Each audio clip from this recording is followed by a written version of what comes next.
Hi, this is Brennan Davis from Bedrock Games and the Bedrock blog, and today I'm going to be talking about proactive campaigns again, but I want to focus on the whole idea of player versus player and really competing interests within the party. That's something that I think is sort of at the heart of, for me, a lot of fun gaming. I know a lot of people are maybe wary of it, so I was just going to go over maybe how I use it in my campaigns and why I think it's a useful approach to play, and also some of the pitfalls and some techniques you can use as a GM to get around them.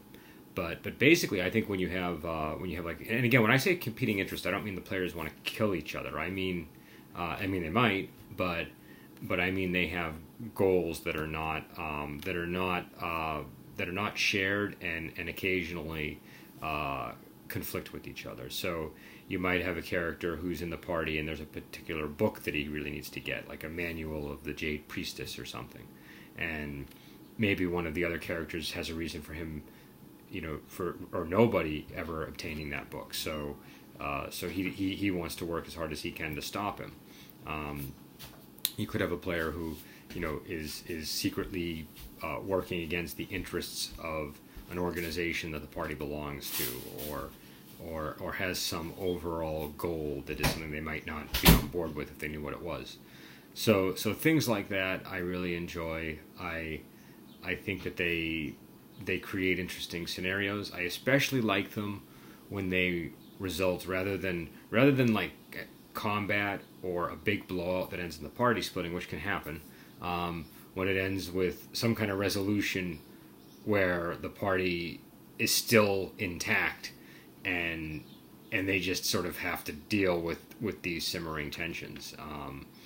I think it can be interesting. It's like a party's like any social group where not everybody is always in agreement. Sometimes people want to go to the mall. Sometimes people want to go to the movies, and the person who doesn't get to go to the movies doesn't just kill everybody or walk up and leave. Sometimes they still go along. So it depends on how deep that conflict is. There's a big difference between going somewhere you don't want to go and going to do something that you think is abhorrent. So I think the latter case is something that small doses of that works, but for the most part, I'm looking at more at things that people can live with, disagreements that might even result in a fight, but probably won't result in long term damage to the cohesion of the party.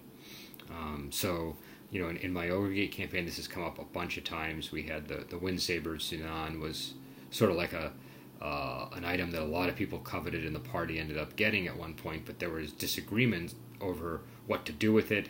Some members in the party had, because they were all from different sects, they had different orders, for dealing with the item. And so at one point we actually had, we had a full out battle between two of the characters, and one of them ended up, almost dead. And they eventually got over that hump, but there was certainly some little bit of a grudge left behind, and some bitter feelings. But it was between the characters, and I think anytime something like that happens, especially if you're in a group of role players, you want to feel the room and really get a sense: is this a conflict between the players, or is this a conflict between the player characters? Because there's a difference. And if you misjudge what's going on, you can have problems down the road. So I tend to err on the side of caution. So if I sense something, I will ask players about it later, or maybe even on the spot. I'll say like, hey, are you really bothered, or is that just your character that's bothered? Because I have players that get really into character sometimes, and so it can often be difficult to know when that line has been crossed, and so I like to address it if it has been. So far, I haven't really seen it cross that much. There've been a couple of instances, in like long term, since I've been playing from when I was young, but I don't really see it that much these days. And I think the last time I saw somebody get mad at a game table was, I don't know, maybe like 7 years ago. So it's been a while for me since I've really seen any kind of conflict. I think maybe it's I mean, that's another aspect of this. A lot of this is about the players at your table. Some people will be able to handle this just fine. Just like some people can handle a competitive game of basketball just fine. Some people blow their top when they start losing. Different people react differently to these kinds of situations. And some people will kind of blow their top, but it's not a big deal. It's more like they're just expressive and that's their personality. But if you have somebody who really can't handle it and it's causing problems, then I don't think it's a good idea to go this route. I think you really do only want to do this when you feel like you're in a group of people that are pretty level-headed, not necessarily all like really low energy like I am, but I mean you want people that even if they get mad, they can express it and then that's it. It's not going to carry over, or it might it's not a big deal. So I think that's super important. And I also think that you again, I mentioned this in the last video, but you really need to make sure that you're making a point of being fair. When there's conflict between players, if they sense that you're playing favorites, that's not gonna, they're not gonna like that. And I don't care what the reason is, like whether it's the the player always makes interesting characters, or you're really good friends with the player or whatever.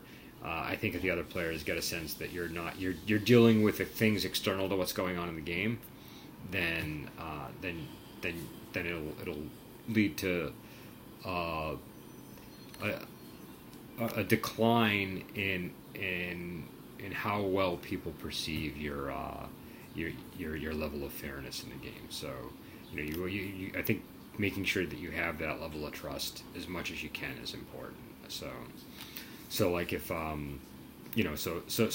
what that means, I think, on the GM side is checking yourself, like say, okay, am I being like more like optimistic with outcomes for this character than this character, and it's because I know this player really well. And I mean, I've asked myself that question a lot, and sometimes I said, yeah, I think I was a little bit too lenient with this player and too harsh with this player, and so I try to adjust. And again, it's not about giving everybody equal outcomes. It's about being balanced in your judgments as a GM, especially if it's like rules light, or if you're really focusing more on sort of like rulings over rules kind of stuff. I think then it becomes really important, because the fastest way to turn people off to those two styles is a GM who plays favorites. I've seen it before, and if people in a room think the GM is playing favorites, they and that's something that, I mean, people just sometimes do without realizing by nature. They turn around and say, screw rulings over rules. Or screw rules light. I want to rule for everything so the GM can't screw me. So, and again, there's also on the other end of that, there are players who are sometimes maybe too sensitive to the game going against them and not always getting their way, or just getting a bad result. So I think but the basic point is, if the players are competing with each other, as a GM, you really want to work to make sure that you're being a referee at that point. I think that's the best word for at least those situations. A lot of people use the term referee for a GM in general. I usually prefer the word game master, but I think when you're dealing with conflict, especially between players, but also between players and NPCs, you're a referee. That's your role. And I think that's absolutely important. And I know people will say, people will sometimes make this argument that, that nobody's truly objective, so you might as well not bother, or I'm kind of giving a little bit of a straw man here, but it's something along those lines of, there's no true way to be impartial, so you shouldn't even be doing it in the first place. And I would just point them to any professional sport where there are good referees and there are bad referees. The good referees are the guys and the women who fairly consistently make callings that everybody agrees are impartial.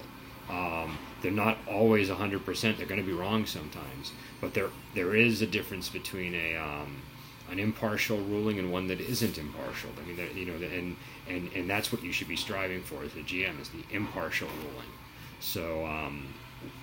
So again, I don't think I think just because it's the perfect ideal of something isn't obtainable, doesn't mean it shouldn't be like your goal. Do you know what I mean?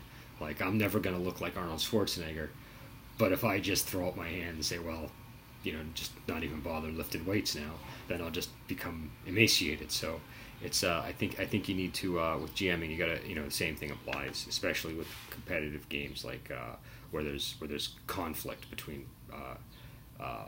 characters. And competitive might be the wrong word, because it's not like an arena style. Everybody's pitted against each other, but there's a little bit of competition of interests between different characters. And so some other things that I think are important here are the players really need to understand their characters. If they don't understand their motives and their history and what roots them to the setting, they're going to have a hard time, really, playing this style. This is all about the motives of the characters, that they're close to in the game. So if they have like a master, you as a GM need to be really good at conveying what their character perceives from that NPC. They have to have a better handle on that NPC than other players in the party,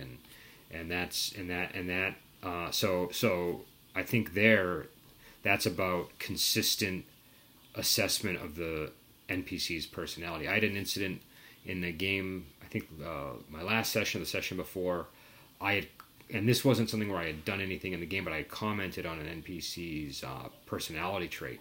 And one of the players pointed out that it was a slightly inaccurate assessment of that NPC, and the player was right. The player was actually, based on the history of what that character had said and done. I think I had basically referred to it was an evil character who's a villain, and I used him in comparison to somebody else, saying, well, he won't betray you like this guy would. And he was like, oh, I don't think that guy would betray people. He'd kill you, but he'd tell you he was going to do it. And he was correct, and I was wrong. And so I think you always want to catch yourself when you start inconsistently portraying NPCs, especially if it's a game like this and it's an NPC that the players are taking orders from or trying to deal with in any meaningful way. So again, the players having a really clear sense of the world they inhabit, of who they are and their own motivations. And they don't need to have a direct line to the NPC's motives and goals, but you should be playing the NPCs consistently so that what happens makes sense. That's part of the whole being fair to the players here. If you're not giving them as clear a vision of the setting as you can, then they're making their decisions at a disadvantage, and the stakes are higher because there's this whole thing of competing interests within the group. And I don't always, succeed at that. Sometimes I fail miserably, and so it's a matter of, you have to work at it and keep getting better, and you have to identify when you've had an issue. When you have had an issue, I think that's an appropriate time to maybe say, okay, I'm going to be much more lenient, given that I was so, bad up until this point at presenting information to the players. So those are my thoughts for today. Again, I'm trying to keep my videos shorter, so I'm going to end it here. I will return to the topic based on comments. So if people are interested, comment below. Let me know what you'd like me to talk about, if you'd like me to address another point, or if there's a criticism you have that you want me to respond to, I will. I'm not going to, again, like I said before, I'm not going to engage in debates in the comments, and I'm not going to engage in debates through this video. I want these to be discussions and not flame wars. But if somebody makes a criticism that's worth considering, I'll give my opinion on it. I'll give my response, but it's not going to be in a disrespectful way or anything like that. So, all right. Until then, I will talk to you later.